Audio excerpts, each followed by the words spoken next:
अस्सलाम वालेकुम। अभी आपको बॉडी का ड्राफ्ट बता रही हूँ। ये बॉडी बच्चों के लिए बनाई जाती है और यहाँ से ये देखें, दो आपने फ्रंट साइड और बैक साइड लेनी है और दरमियान में इस तरीके से अपने फैब्रिक को आपने फोल्ड कर देना है। फोल्ड किए हुए फैब्रिक को दोनों फ्रंट साइड और बैक साइड होनी चाहिए। एक जो फ्रंट साइड है उसके लिए पट्टियाँ मोड़ी जाती हैं। ये शर्ट है, ठीक है, बच्चों की जैसे छोटी शर्ट हम बनाती है, ये वो चीज़ है। अच्छा, इसकी पट्टी में हमने लेना है 1.3 को हमने दोनों तरफ लेते हुए हमने पट्टियों को फोल्ड कर देना है। ऊपर से भी और नीचे से भी 1.3 पे नुक्ता लगा के आपने इसको अच्छे से नाप लेना है। नाप लेने के बाद आपने पट्टी पर एक करीज बना लेनी है। दोनों तरफ ऊपर नुक्ता लगाया और नीचे भी बनानी है। ये देखें, यहाँ से दोनों को बराबर रख के हमने इस तरीके से, ये इसलिए बना रही हूँ क्योंकि जो ड्राफ्ट करूँगी आपको वो वाज़े समझ आएगा। तो मैं चाहती तो यहाँ पे लाइन भी लगा सकती थी पेंसिल की मदद से। तो ये तो होगी पट्टी नहीं, ये होगी हमारी फ्रंट साइड और ये बंद साइड है। तो लंबाई में आपने जो बैक साइड है, बैक साइड की लंबाई आपने इसी करीज पे इस तरह से रखनी है। ये जो ऊपर मैं दिखा रही हूँ ये बैक साइड है। इससे कॉमन पिन्स की मदद से अच्छे से कॉमन पिन्स लगा लें ताकि सेट हो जाए। ऊपर जो हम कटिंग करते हैं, ड्राफ्टिंग करते हैं, वो बताने में मसला ना हो। तो कॉमन पिन्स लगा ली है। 1.3 पट्टी के लिए रखा हुआ है। ये है बैक साइड जो ऊपर आ रही है और नीचे है फ्रंट साइड। अब हमने क्या करना है, इस तरीके से पलट देना है इसको। ऊपर आ गई फ्रंट साइड और नीचे है बैक साइड। ऊपर से थोड़ा सा गैप रखते हुए 28.1 सेंटीमीटर पे बॉडी की लंबाई हमें चाहिए और 28.1 पे हमने लंबाई का बंद साइड की तरफ से एक नुक्ता लगा देना है। अब है इसकी चौड़ाई है 10.2 सेंटीमीटर। तो 10.2 सेंटीमीटर पे करीज से, पट्टी की तरफ नहीं जाना, पट्टी को छोड़ देना है आपने।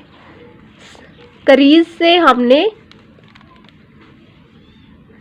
10.2 सेंटीमीटर पे तीरे के लिए लाइन लगानी है।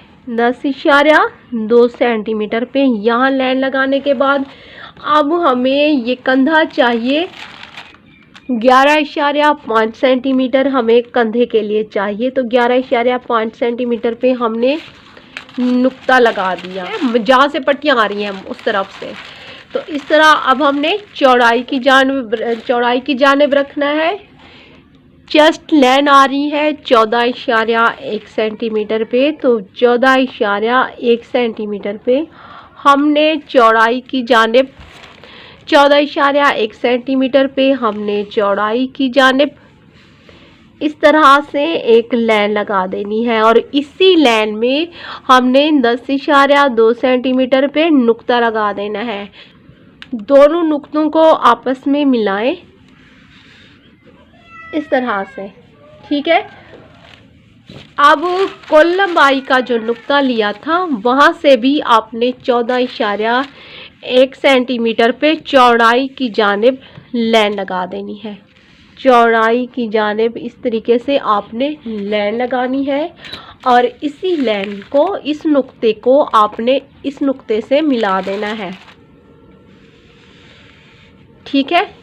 3.8 सेंटीमीटर पे आपने एक नुक्ता लगाना है। 3.8 पे आपने चौड़ाई की जानिब एक नुक्ता लगाना है और 3.8 पे आपने लंबाई की जानिब एक नुक्ता लगाना है। 3.8 सेंटीमीटर पे आपने फ्रंट साइड की लंबाई और चौड़ाई का ये नुक्ता लगाते हुए अब आपने चौड़ाई की जानिब, अब आपने इसकी गुलाई मुकम्मल करनी है, ठीक है। अब ये जो गुलाई करनी है आपने पट्टी तक ले जाना है इसे, ठीक है। इस तरह से।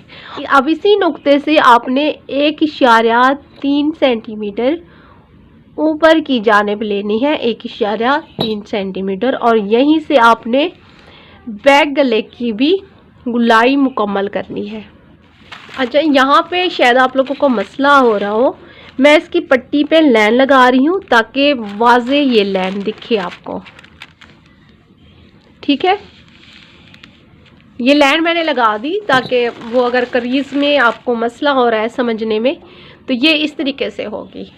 ये जो आगे को आ रही है ना 1.3 की ये पट्टी आ रही है। ठीक है, 1.3 सेंटीमीटर यहाँ से नीचे लेने हैं, 1.3 सेंटीमीटर नीचे को लें। अब आपने 6 पॉइंट्स आपने बहर की जानिब आपने गिन के 6 लाइन्स आपने बहर लेनी है। अब आपने स्टील फुट रखना है यहाँ पे और यहाँ पे, और इस तरीके से आपने ये लाइन लगा देनी है। ठीक है, इस तरह से ये लाइन लगाने के बाद आप इसमें अंदाज़न आपने फर्जी अपने अंदाजे से दरमियान में एक नुक्ता लगाना है और इसी नुक्ते से आपने इस तरह से तिरछी लाइन लगा देनी है। ठीक है, स्टील फुट रखते हुए आपने ये तिरछी लाइन लगाने के बाद अब आपने गुलाई करनी है इसकी। ठीक है, ये इस तरह से ये ड्राफ्ट मुकम्मल हो गया। अब मैं आपको इसकी कटिंग करके दिखाती हूँ। यहाँ से आपने इसको करना है सिर्फ बैक साइड के लिए। आपने पहले फ्रंट साइड का गला कटिंग नहीं करना, वरना बैक साइड का भी कटिंग हो जाएगा।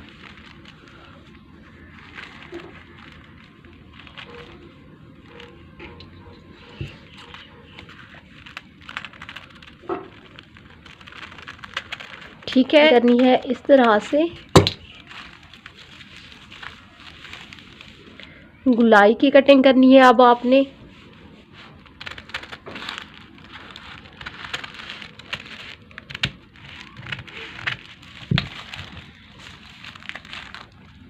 ठीक है, ये देखें।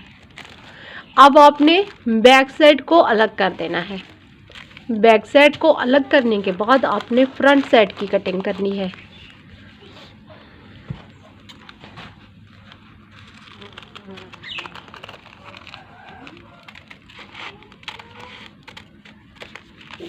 ये जो पट्टियां आ रही हैं साइड में दरमियान में, अब इसको भी आपने कटिंग कर देना है।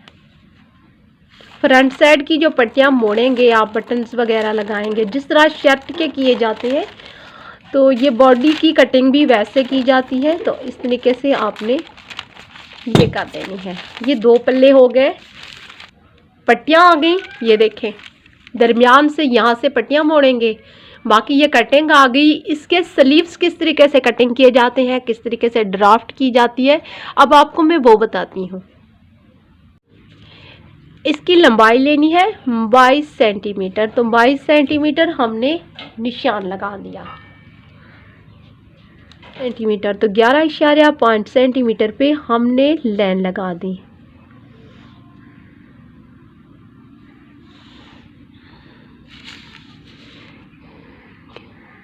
ग्यारह इशारा 5 पे यहाँ से निशान लगा दें और दूसरी तरफ से भी 11.5 सेंटीमीटर पे एक लाइन लगा दें इस तरह से।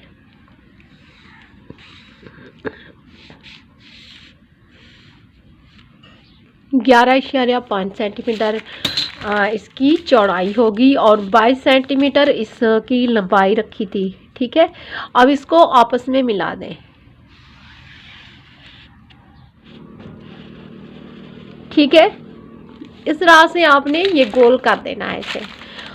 और अच्छा, यहाँ से देखें 3.8 सेंटीमीटर आपने यहाँ से लेना है और 3.8 सेंटीमीटर आपने यहाँ से लेना है। 3.8 सेंटीमीटर आपने यहाँ से लेना है। 3.8 सेंटीमीटर आपने यहाँ पे लेते हुए नुक्ता लगाने के बाद आपने इसकी गुलाई इस तरह से कर देनी है। अब यहाँ से मोरी में से 1.3 सेंटीमीटर आपने कम कर देना है। ठीक है, अब इन दोनों को इस तरीके से आपने लाइन लगा देनी है, ये देखें। ठीक है, अब ये स्लीव्स मैं आपको कटिंग करके दिखाती हूँ।